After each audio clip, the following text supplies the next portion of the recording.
va la referencia al centro místico de Shambhala. Las dificultades son enormes para llegar a penetrar este centro espiritual, el más trascendente y esotérico del planeta. Naturalmente que las personas que han leído, por ejemplo, en cualquier periódico, una conferencia sobre Shambhala y se presentan aquí por vez primera, seguramente que les chocará que no podamos hacer lo que se hace con una serie televisiva, que vuelven atrás y luego adelante hasta que te presenten. Y cuando ha pasado la conferencia, ya se ha terminado, todo ha sido solamente en lo pasado de lo que se ha dicho. De ahí que seguramente que habrá cierta confusión cuando hablemos de Shambhala y en otros aspectos quizá no tan esotéricos aparentemente, pero sí psicológicos, hasta el punto de que penetra dentro del límite o círculo, se pasa de las relaciones sociales, el contacto entre los seres humanos, los estudios más o menos esotéricos, el contenido potencial del alma de cada persona que se siente realmente investigadora, llegar a un punto en el cual ya aparentemente no se puede avanzar.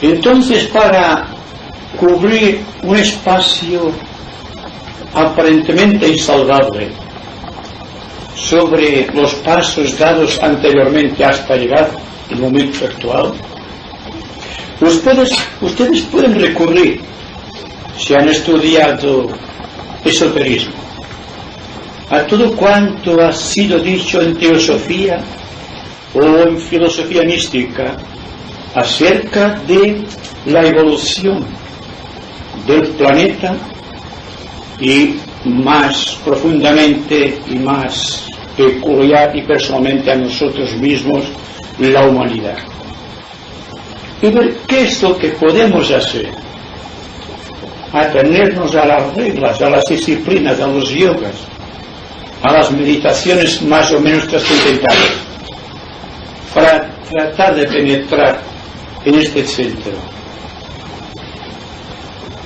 Hay una palabra clave que ha guiado hasta aquí los pasos del verdadero discípulo espiritual, que es la serena expectación,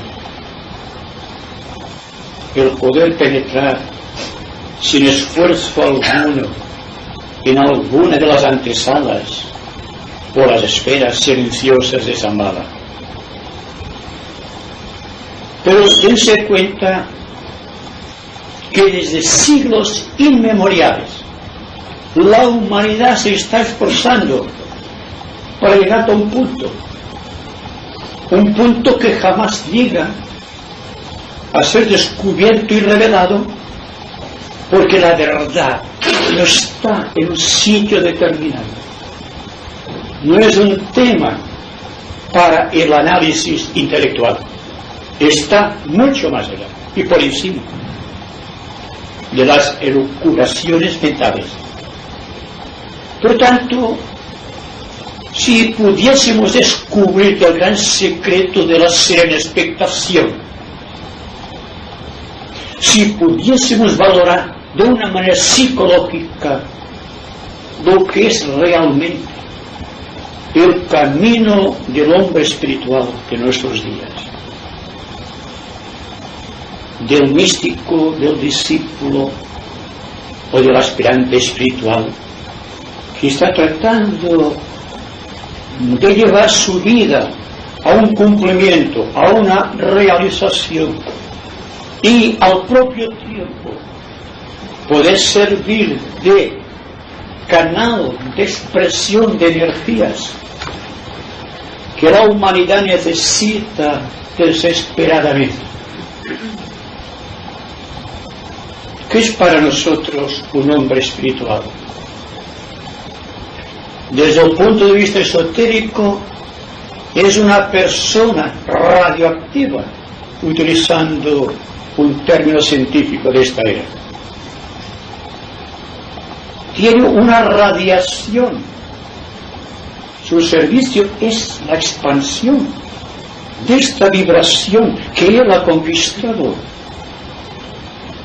La serena expectación es el punto de partida, es el punto de llegada, es el punto de confluencia de todos los esfuerzos de la humanidad a través del tiempo. Al iniciarse la construcción del puente de arco iris del Antacarán, vemos que ahí empieza ya la lucha por adquirir esta suficiencia mental que capacita al individuo para penetrar el secreto de las cosas, el secreto subyacente de verdad está más allá, por encima de la mente. Y entonces, para conquistar la verdad, para descubrirla, no para conquistarla, habrá que trascender la mente de una u otra manera. ¿Y cómo puede trascender la mente el hombre moderno, que utiliza el vehículo mental como símbolo de la competición que existe dentro de cualquier área social del mundo? ¿Y qué podemos hacer nosotros, que venimos constantemente aquí? Supongo que no vendremos a recrearnos con palabras, porque las palabras son engañosas, buscando el sentido de la acción correcta y ver de qué manera podemos salir del caos, no el caos social, el caos de nuestra propia vida, que naturalmente forma parte del gran contexto planetario, y no podemos hablar realmente de los males sociales sin hablar del mal que está en el corazón del hombre. La sociedad es un conjunto de individuos. No hay sociedad sin individuos. Entonces, ¿dónde está la causa del malestar? En nosotros. El aspecto social es una exageración del individuo, no un complemento del individuo, por lo que estamos viendo. Entonces el poder que engendra necesidades y la capacidad de percibir exactamente cuál ha de ser la acción correcta, la utilización de la buena voluntad y el sentido místico de la propia redención de nuestra vida humana empieza precisamente aquí y ahora y no después. ¿Se han dado cuenta que siempre posponemos hacia mañana los límites de nuestra acción? Que siempre estamos presos dentro del círculo infranqueable de nuestros propios prejuicios, y que salir de esos prejuicios impone un esfuerzo, y estamos tan aposentados dentro de nuestra torre de marfil que vemos los accidentes, los acontecimientos, los hechos, las circunstancias como algo aparte de nosotros. Nosotros somos la sociedad, nosotros somos el terrorismo, nosotros somos todo cuanto existe de nefasto dentro de esta sociedad humana. Nos hemos atrevido a decir no con toda la fuerza de nuestra alma a lo que está sucediendo, o estamos marcando simplemente el compás del tiempo porque no nos importa el esfuerzo, estamos bien sentados, bien cómodos. Y ahí está la vida espiritual del hombre moderno, al menos en algunas de sus etapas. No diré que no existan personas realmente inteligentes y de buena voluntad que siguiendo el impulso de la razón y el entendimiento, y singularmente el amor hacia los demás, está siendo méritos suficientes para crear el superhombre. A la sociedad en general está viviendo de las migajas de los conocimientos que nos legaron del pasado. Pero en la actualidad el hombre debe aspirar a más, debe ser más completo en sí mismo, debe conducir directamente a su acción, debe ser original, no ser un reflejo de la tradición y de todo cuanto ha sido la humanidad en el pasado, porque estamos enfrentando nuevos hechos y nuevas situaciones, y cada tiempo trae su propia esperanza, su propio progreso y también sus propias dificultades. Y cuando les hablo de ser expectación como guía espiritual de todos los senderos, ya sea el Tao, el Zen o cualquier otro sendero, nos damos cuenta de que realmente todos buscan lo mismo y, sin embargo, están discutiendo por los efectos secundarios de aquello que llamamos el camino que va de aquí a allá, y cada cual ha creado su propia meta. Y yo me pregunto si esta meta es tan importante que justifique la lucha entablada entre los grupos religiosos, filosóficos, teológicos, científicos, porque todos buscamos lo mismo.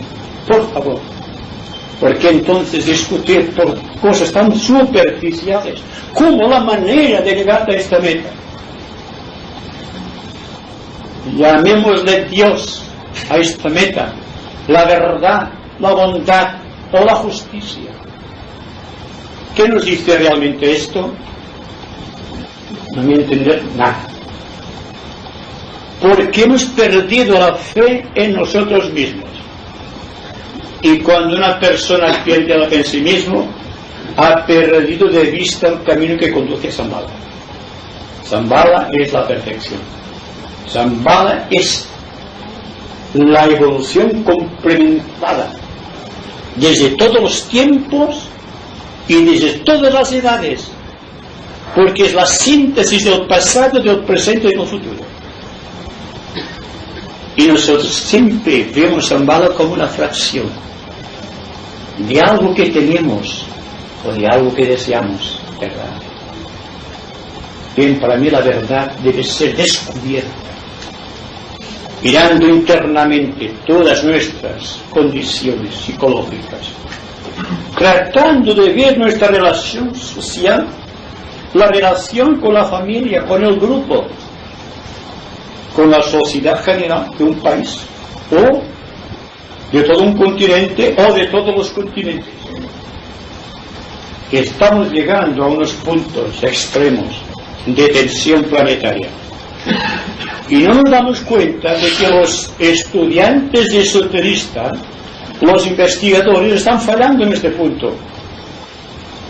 Porque todavía no han dado toda la fuerza que pueden dar para esta sociedad angustiada, que corresponde precisamente a las fases más duras del Kali Yuga planetario, la edad de hierro, del cual nosotros hemos de salir triunfantes y como buenos alquimistas transformar el hierro del primer yuga con el oro de Satya Yuga y realmente la fuerza universal de Shambhala. Naturalmente, estos son disgregaciones filosóficas, dense cuenta. Para mí, lo ideal es pasar de este aspecto filosófico al aspecto psicológico y científico, que es donde fallan la mayoría de los aspirantes espirituales de todos los tiempos. Unificar el criterio hacerse solidario, que la investigación no lleve un móvil concreto, una meta definida, porque en la verdad no hay metas definidas. Si la verdad está en todo, no podemos fijarla en un sitio y decir voy hacia allá, porque nos equivocaremos. Porque pueden existir dentro de nosotros zonas de distensión creadora, zonas dentro de las cuales hay paz, hay profundidad, hay bondad y hay justicia. Si pensásemos con el corazón y sintiésemos con la mente, parece paradójico, pero entonces nos liberaríamos de la condición humana, porque veríamos las cosas en su propia dimensión. No crearíamos aspectos negativos en nuestras relaciones sociales. Viviríamos tal como debe vivir un discípulo de la nueva era, afrontando los hechos con toda la fuerza de la intención, y darse cuenta que cuando les hablo de atención, la máxima expresión de Dios en nosotros, hay que contar que esta atención viene provocada por una intención de base, que no es nuestra, que es la del propio Dios. A través de la atención, Dios es consciente a través de nosotros. Y la atención es la base de la serena expectación. Es la base del descubrimiento de los bienes inmortales. Y ahora hemos llegado a un punto en el cual todos nos creemos suficientes porque quizás hayamos leído la doctrina secreta o fuego cósmico, o quizá sepamos repetir de memoria los versículos de la Biblia o del Bhagavad Gita. Nada. Todo esto queda archivado dentro de la memoria, lo cual significa que estamos atados al inconsciente colectivo de la raza. Y aquí está esta esfera dentro de la cual se mueven las ansias de la humanidad, sus esperanzas, sus temores. Y hay que tratar de salir nosotros pensando en nuestra contribución social del centro de este inconsciente colectivo y hacernos cada vez más conscientes del origen de las cosas, del descubrimiento de nuestro ser interno. Y ahora podemos discutir con amplitud estas pocas ideas formuladas. Quizás yendo a lo práctico, aparte de esta atención que el discípulo debe demostrar como canal divino, como canal de autoconciencia para esta divinidad, ¿cómo debería vivir un discípulo en esta nueva era? Muy atentamente, precisamente. La intención de Dios, según los estudios esotéricos, está en el centro coronario, el centro Sahasrara de los estudiantes de yoga.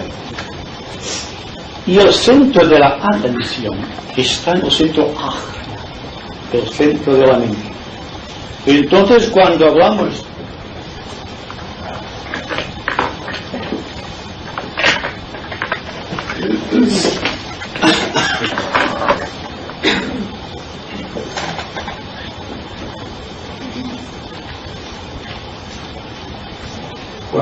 por ejemplo del antakarana, lo situamos en el tercero, sabiendo que el centro coronario está aquí, demarcando precisamente el centro pituitario o el glándula pituitaria y el glándula pineal. El antakarana es esto. Aquí está la intención de Dios.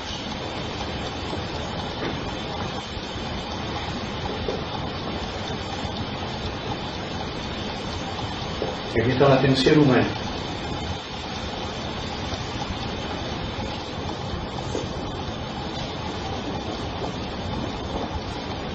les pregunto a ustedes, ¿qué haría la intención de Dios si no fuese la atención humana? ¿Cómo sería consciente de los tres mundos si no fuese por este aspecto? ¿Por qué les hablo de atención? Porque la atención debe complementarse a través de la antacarana con la intención de Dios. Tengan en cuenta que la antacarana está dividida en 7 sectores.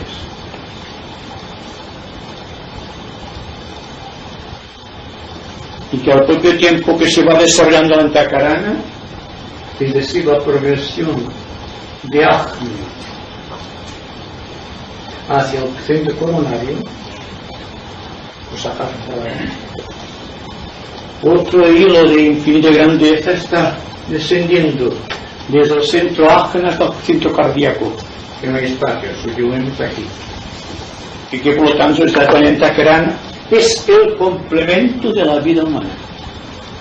De ahí que quizá tengamos que estudiar muy profundamente la creación o la construcción de la antacarana para poder pulsar mágicamente las cuerdas de la verdad, poder identificarse con todo cuanto acerca de la verdad hemos escuchado, leído a través de los libros esotéricos de todos los tiempos, incluyendo la magia y la alquimia. Entonces todo este proceso, dense cuenta, se trata simplemente de que nuestra atención nos está conectando con la intención de Dios de ser consciente de la vida humana.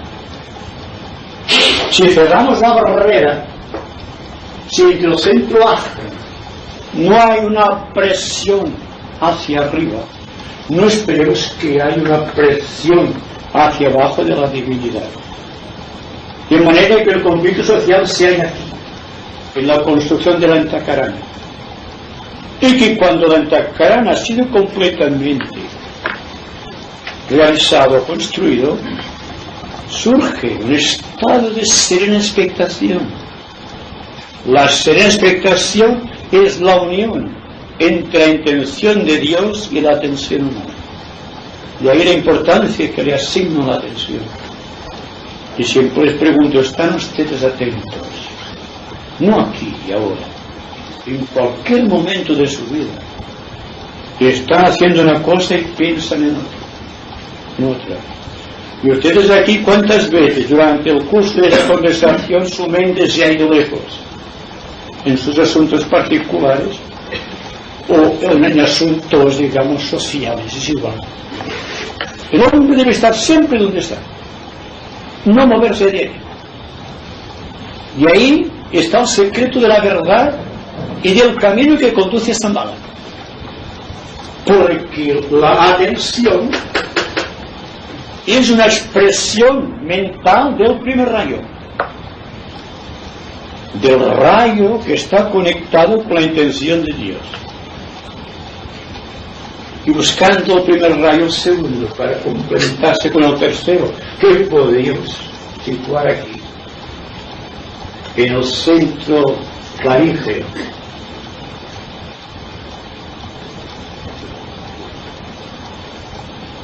No nos llega más abajo, pero comprendan ustedes que la antacarana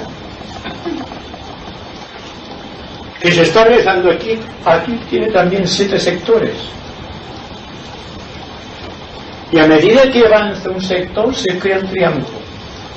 Fíjense ustedes, se van creando triángulos. Hasta que llega a ser tan completo la unión entre el centro y el centro raíco, coincidiendo con el centro cardíaco, que entonces tenemos el hombre liberado, un maestro de compasión y de sabiduría, cuya vida es intención más atención. Y el amor que supone el haber llegado un aspecto luminoso de la antacarana hacia uno de los sectores del centro cardíaco, creando nuevas formas de expresión del amor en el hombre, que no es el amor al dinero ni a la condición social ni a sí mismo, es el amor impersonal, el amor a Dios, porque está aquí. porque la intención de Dios y el amor de Dios se complementan. ¿Y cuál es el papel en este triángulo, o fuera de este triángulo, de la alta mayor? Es un punto de paso. Porque el centro alta mayor, que situaremos aquí, se encargará de unificar el centro laringio con este centro, creando un nuevo triángulo alta mayor. El centro alta mayor tiene una importancia porque es el que vincula los centros, digamos, debajo de la cabeza con los de encima. Es este punto que nos duele aquí. Entonces existe una unión completa. Pero hablamos de lo simple. Esto ya lo complicaría. Porque tendríamos que ver cuándo se crea el centro alta mayor. Y el centro alta mayor no puede ser creado hasta que no esté bien avanzado en Tacarán. Porque no hay unidad entre el centro ajagre con el centro laríngeo. Y en cambio el centro laríngeo es el que se conecta directamente con alta mayor. Y si añaden ustedes que con el tiempo el gran triángulo entre laringio, alta mayor y el corazón, tendrán una idea de lo que está buscando la jerarquía Dios en nosotros. ¿Puedo decirte una cosa que se me ha venido a la memoria ahora? Por ejemplo, pensando en lo que ha dicho aquí el amigo, la actitud de un discípulo en la vida. Yo creo que si el discípulo ya es discípulo, su actitud será siempre intuitiva, porque recibe mensaje directo. El trabajo es para el que no es discípulo y se lo cree. En este caso la actitud de los que todavía no somos discípulos es la que tenemos que, buscando la verdad, llegar a ella. Pero el peligro no es un discípulo, su actitud ya no tiene discusión, ya es un discípulo. Exacto. Entonces cuando la actitud no es completamente con lo que se predica, entonces es lo que no es discípulo todavía, que tiene que estudiar la actitud que tiene que tomar entre la humanidad. ¿No es así? Es que todos los seres humanos somos discípulos en algún grado. Cuando hablamos de discípulo, el discípulo que ha traspasado el cuarto segmento, sector o zona que va al centro de intención de Dios del coronario, existe entonces un camino que acelera todo el proceso. Cuando el discípulo o la persona ha llegado aquí, se puede considerar salvo ya. La etapa difícil es la primera, segunda y tercera etapas, que manifiestan Hatha Yoga, Bhakti Yoga y Raya Yoga. Cuando llegamos aquí al cuarto aspecto, podemos hablar de Agni Yoga, el yoga de fuego, el yoga de síntesis. ¿Se dan cuenta? Entonces existe una relación directa entre el corazón del hombre y el corazón de la divinidad, y un contacto consciente con el plano búdico. Y el plano búdico es el plano del corazón de Dios. Es como si Dios, con un gran compás, desde el cuarto subplano del plano búdico, pero cuarto plano de la naturaleza o de las razas humanas y todo conscientemente, extendiese hacia el límite del círculo no se pasa de la individualidad de los seres humanos, creando nuevas zonas cada vez más amplias de distensión. Y aquí se nos presenta, como siempre, la gran analogía dentro de un universo septenario. Se nos dice que nuestro logo solar es un logo de cuarto orden, lo cual significa que todo el sistema solar es físico.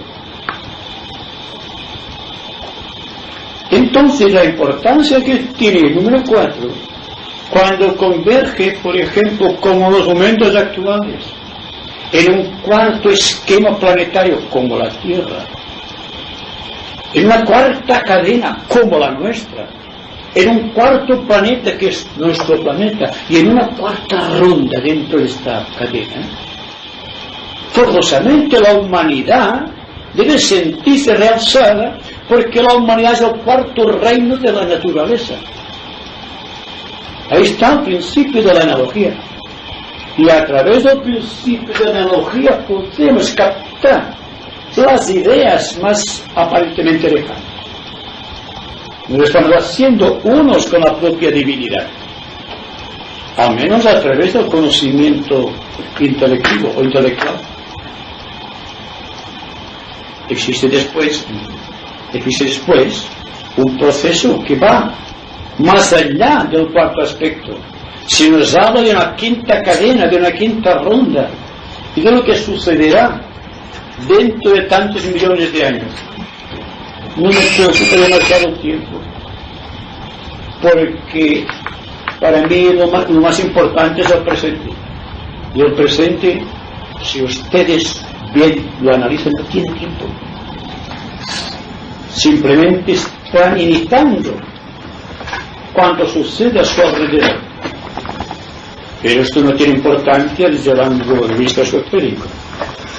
Dice que el hombre ha nacido para ser original, y la única originalidad que tiene el hombre es conectarse con la intención de Dios.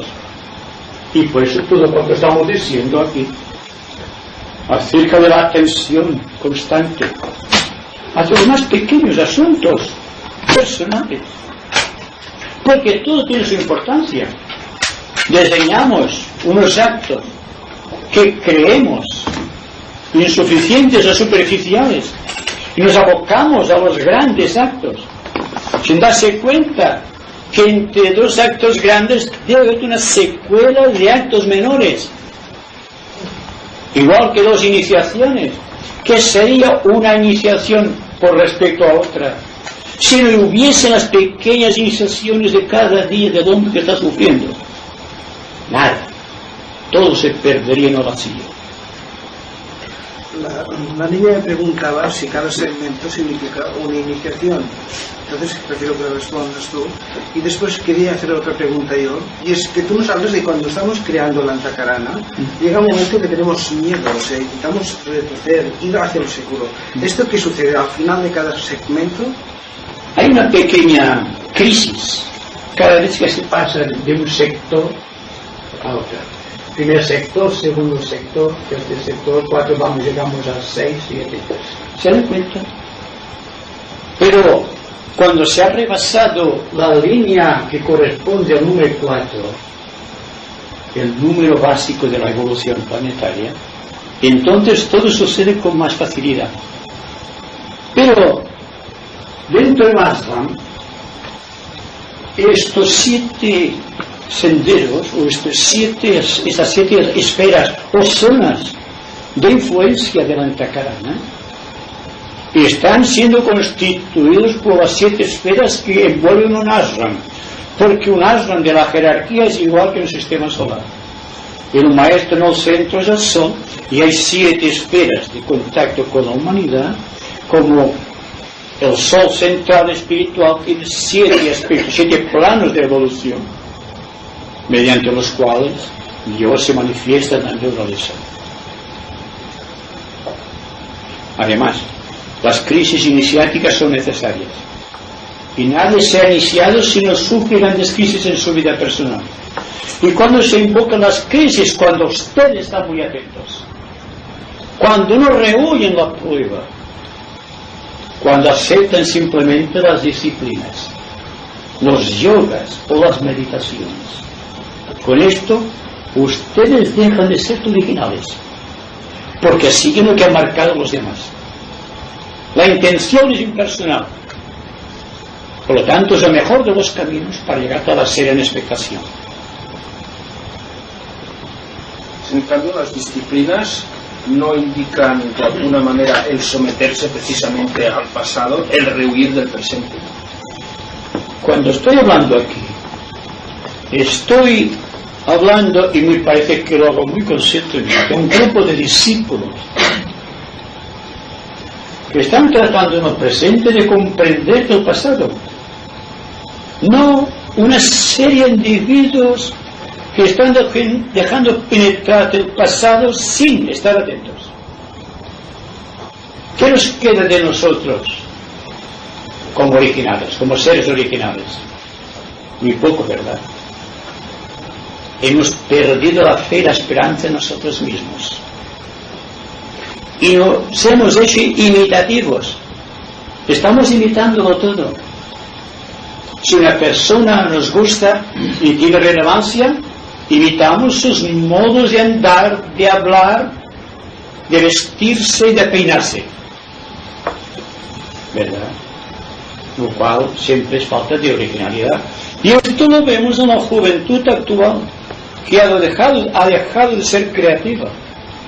No por la juventud, sino por el ambiente circundante. Entonces tendrán que ser muy inteligentes para dejar de ser imitativos, los novistas, y crear una zona de integridad espiritual que les capacite por ser ellos mismos en todos momentos. Y una persona no puede ser ella misma en todos momentos si carece de atención. Atención, lo que pasa ante él y dentro de él. Hay que estar orientado a todo cuanto sucede, a hacerlo realmente sociales, porque cuando estamos unificando el centro coronario, estamos adquiriendo una conciencia realmente social. Dense cuenta, y no varío mis palabras con respecto a otras conversaciones. Puedo empezar de cualquier punto. Y fatalmente hemos de llegar al punto de confluencia filosófico y psicológico, dentro del cual se estructura un nuevo ser, una nueva vida, más original, más creadora, más allá de los esnovismos y de las imitaciones. Y todo cuanto nos rodea es una constante imitación, ya sea desde un joven que imita a un cantor, a un cantante que eres favorito, y se peina y se pone gafas como hoy, y se pone y se peina de aquella manera, hacia el discípulo que quiere imitar a algún maestro. Hay que ser original incluso con el maestro. No hay que imitar, el maestro te lo recomienda. Y siempre te dice serena expectación, que es la máxima explosión de la genuina y preciosa virtud creadora del hombre. Hay que tratar de comprenderlo, no de meditarlo, por favor, compréndalo ahora, y aquí. No esperen lo que es fácil. El señor Beltrán ha dicho esto, vamos a ver. ¿Qué ha dicho? A ver. Entonces lo que juega es la mente. Aquí están atentos, juega la intuición. ¿Se dan cuenta?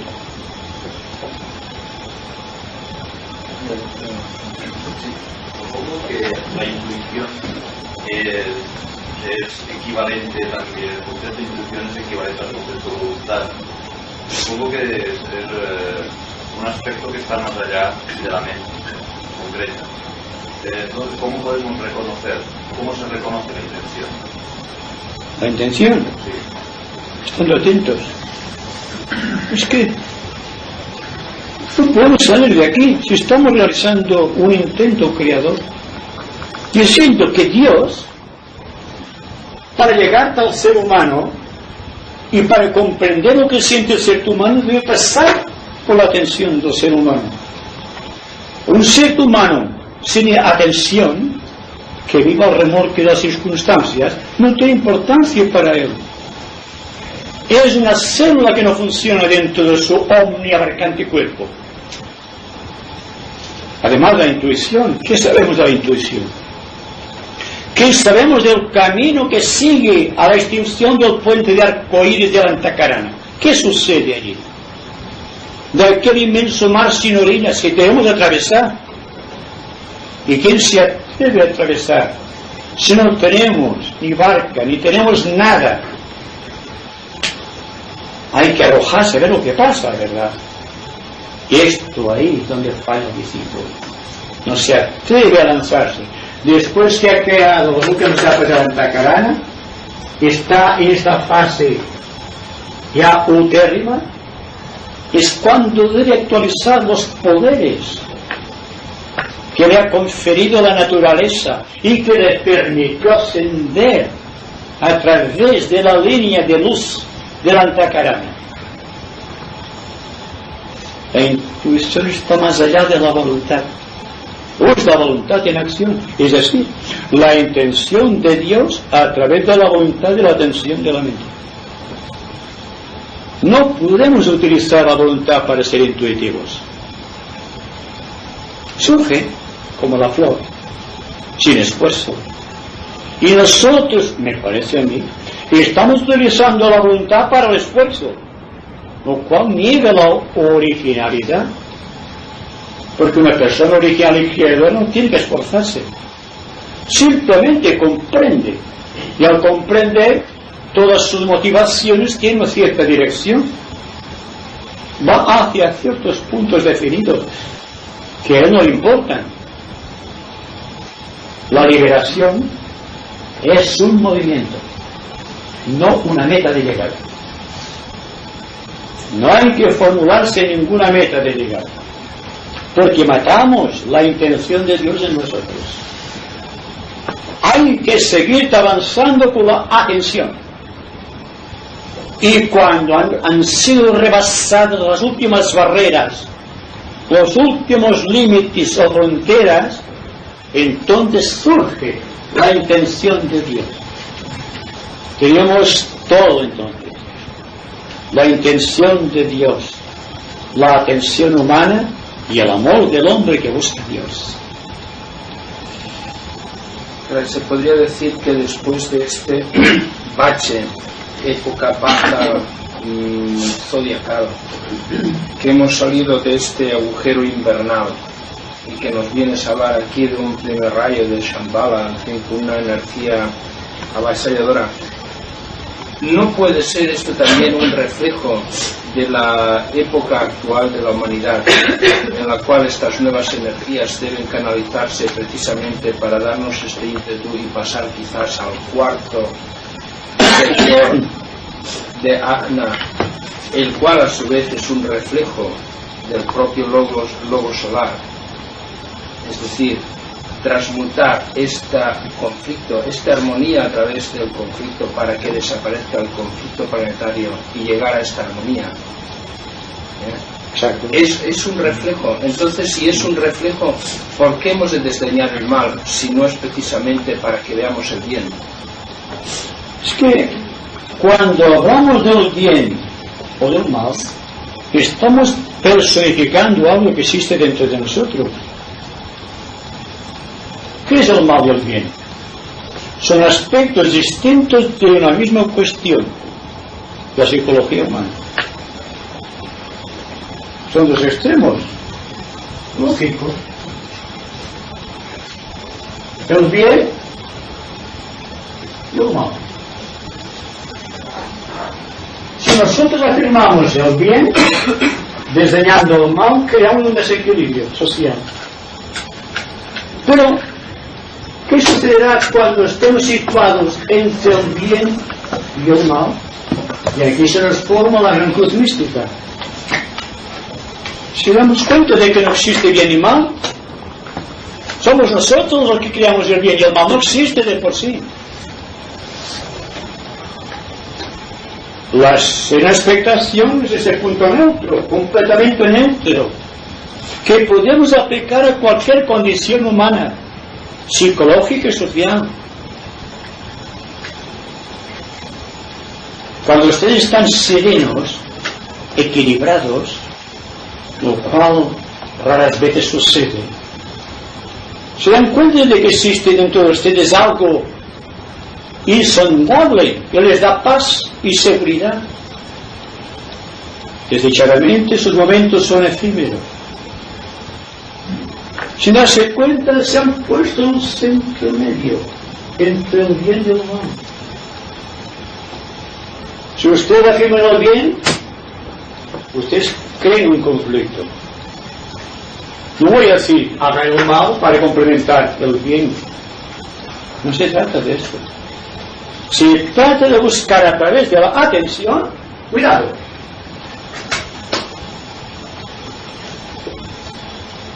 un centro de equilibrio entre el bien y el mal. Y si no existe el bien y el mal, que existirá después, el amor universal, simplemente esto. Y es mucho el amor universal. Ah, exacto. Pero a través de las edades se crea un desequilibrio en el mal. Después el ser humano, con buena intención, quiere hacer el bien, lo cual provoca otro desequilibrio. Pero no es normal, no es evolutivo este desequilibrio para llegar a este punto neutro. Primeramente, no podemos apagar un fuego echándole encima. El esfuerzo, la voluntad crea siempre un desequilibrio. Es decir, cuando utilizamos el libre albedrío, que para mí es el aspecto inferior de la voluntad, está aliado con el deseo, no con la intuición. Por lo tanto, si estamos equilibrados, si estamos atentos, no estamos sujetos al conflicto de elección entre el bien y el mal. Estamos más allá de la elección. Es difícil, ¿verdad?, de comprender, porque siempre estamos luchando en todo para conseguir un estado de armonía. Buscamos el esfuerzo a través de la concentración mental, de la meditación o de la contemplación, yo qué sé. Pero realmente estamos atados ahí, porque nos falta este contacto directo con la realidad, que es la atención. Perdona, y entonces se podría decir también que esto es la verdad, este punto central, esta verdad que tanto mencionas. Porque entonces crearíamos un punto para la verdad, y la verdad no tiene punto. La verdad tiene punto en todas partes y la circunferencia ninguna, como decía Pascal. Es decir, hay que ser no razonables, sino atentos, vivir atentos. Porque el razonamiento nos convierte en teólogos de la verdad que buscamos. Y la teología es un aspecto concreto de una religión, la que sea. Y cuando una religión se hace teológica, ha perdido la verdad. Y no puede hablar del amor de Dios, que está más allá de estos conceptos teológicos. Ahí está el proceso. Y está el camino de todos los grandes aspirantes espirituales, discípulos. Y es la vida dinámica que rige a los grandes iniciados. En cambio hay también otra paradoja en esto, que teóricamente el mal afirmas que está en el corazón de los hombres. En cambio el corazón, me atrevería a decir, tanto numerológicamente como en fin, anatómicamente, es el centro del ser humano. ¿Cómo puede ser que el centro del ser humano en el centro del ser humano esté el mal y no precisamente en la mente, que por discriminación, por falta de atención, etcétera, está creando estos puntos de tensión? ¿Por qué se puede hablar de mal en el corazón del hombre? Es que yo no hablo de mal en este momento. El mal está repartido por todo el complejo molecular del individuo, ya sea físico, astral o mental, donde se disipan las sustancias inferiores en el plano búdico. Y tendríamos que exponer lo que es el plano búdico, que es completamente abstracto, utilizando la mente concreta, lo cual significa que reduciríamos el verdadero valor del plano búdico, porque Ustedes pueden imaginarse lo que es la música.